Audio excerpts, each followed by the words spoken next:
Paano nga ba mag-update ng software ng ating iPhone? So, punta lang kayo sa inyong settings ng inyong iPhone. So, titingnan muna natin yung pinakang software natin kung ano ba. Ang gawin nyo lang dito sa settings, punta kayo ng General. Tapos dito, titingnan muna natin yung About dito sa ating iPhone yan. Naka-iOS version 26.0 tayo. So, i-update natin ngayon. May available daw ngayon na update. So, back natin. Tapos punta ka kayo dito sa software update. Tap nyo yan. At dito makikita nyo na ang available na software update is iOS 26.4.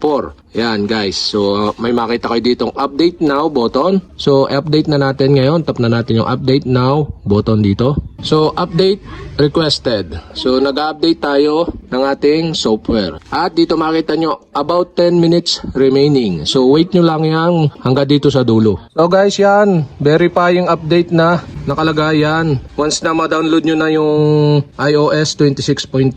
So verifying. So yan mag-auto off at auto on. So wait nyo lang.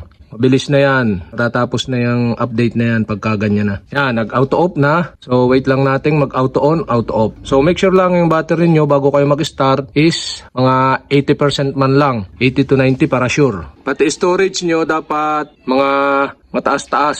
So hindi bababa ng mga 40 to 50 gig na nga naman para sure yung ma-update nyo nang walang maging problema. Yan, ganyan. Lalabas may Apple logo tapos wait nyo na hanggang dito sa dulo. So mabilis lang naman yan. Ayan, at natapos na yung loading dito nung pinakang logo yan. At magkakaroon uli ng isa pa. So wait lang natin uli. Yan guys, oh, yan, nakita nyo yung pinakang ano nya, incheck. Hello ang nakalagay dyan, hello sa incheck yan. Iba't ibang lalabas nyan. So pagka ganyan ha, so malapit na yan, hola. So wait lang natin, bonjour. So iba't ibang lingwahe yan na lalabas, hello. Yan. So ating iangat na yan at enter natin yung lock ng ating iPhone. At yan. So dito super update complete. Your iPhone has been updated to iOS 26.4. So tap na natin yung continue. Continue button.